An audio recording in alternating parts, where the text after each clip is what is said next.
तिकडे लातूर महानगरपालिका निवडणुकीत काँग्रेसनं बाजी मारली। महानगरपालिकेवर एक हाती वर्चस्व मिळवत अमित देशमुख यांनी आपलं नेतृत्व सिद्ध केलं।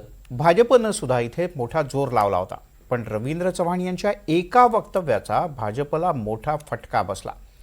दरम्यान महापालिकेतल्या विजयानंतर आता जिल्हा परिषद आणि पंचायत समिती निवडणुकांसाठी काँग्रेसमध्ये इच्छुकांची चांगलीच गर्दी झाली आहे। काँग्रेस भवनात रांगा लागल्या आहेत। महापालिकांनंतर आता लातूरमध्ये जिल्हा परिषदेचं गणित नेमकं कसं असेल पाहूयात।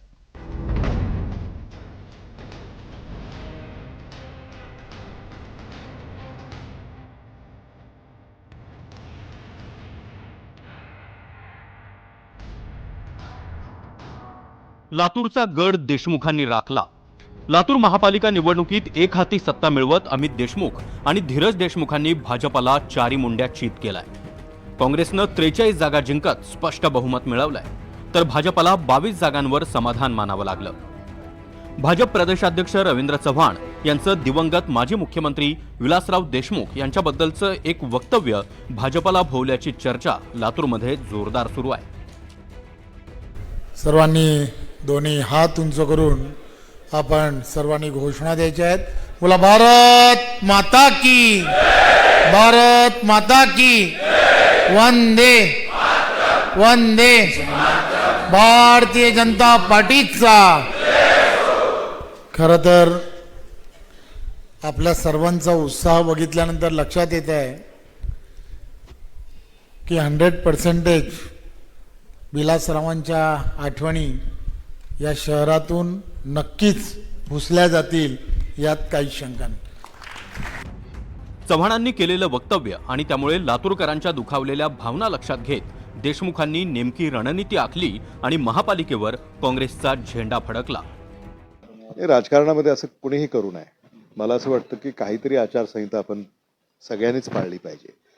राजकारणामध्ये जिथे जिथे राजकारणाचा स्तर घसरला तिथं तिथं लोकांनी धडा शिकवलेला हा आपण अनेक वेळा याचा अनुभव घेतलेला आहे।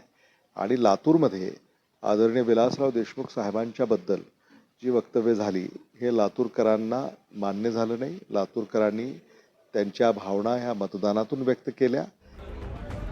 महापालिका निवडणूक संपली नाही, तोच जिल्हा परिषद निवडणुकीचं वारं आता जोरदार वाहू लागलंय। काँग्रेसनं महापालिकेची सत्ता काबीज केल्यानंतर आता जिल्हा परिषद आणि पंचायत समिती निवडणुकीचं तिकीट मिळवण्यासाठी काँग्रेस कार्यालयाबाहेर इच्छुकांच्या मोठ्या रांगा लागल्यात। आम्हालाच उमेदवारी मिळेल असा दावा सर्वच जण करतायत, पण उमेदवारी मिळाली नाही तरी काँग्रेसचंच काम करणार असंही इच्छुक उमेदवार सांगतायत। या ठिकाणी उपस्थित सन्माननीय खासदार शिवाजीरावजी काळगे साहेब, लातूर ग्रामीणचे निरीक्षक जितेंद्रजी देहाडे, जिल्हा काँग्रेसचे अध्यक्ष अभयजी साळुंके, शहराध्यक्ष ॲडव्होकेट किरण जाधव आणि सर्व सन्माननीय पदाधिकारी आज इथं उपस्थित आहेत। मुलाखती अत्यंत उत्साहात आणि जल्लोषात चालू आहेत। प्रचंड उत्साह आहे।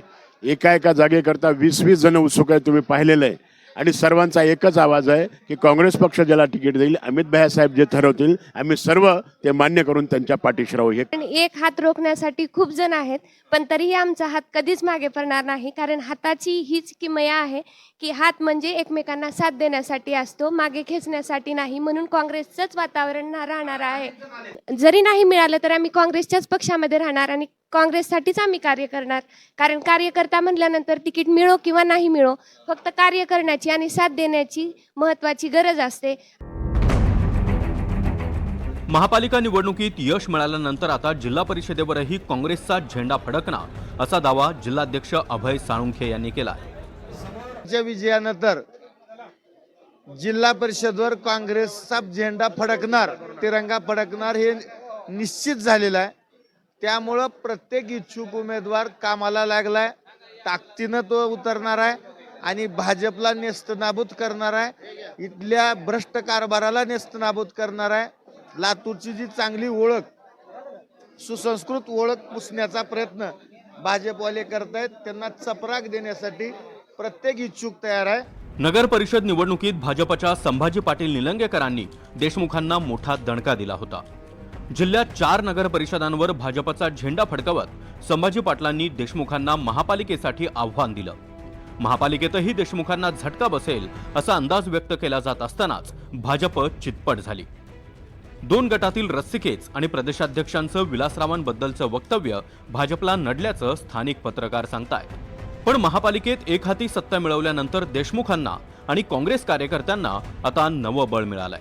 त्यामुळे यंदाची लातूर जिल्हा परिषद आणि पंचायत समितीची निवडणूक अधिक रंगतदार होणार यात काहीच शंका नाही। विष्णू बुर्गे, NDTV मराठी, लातूर।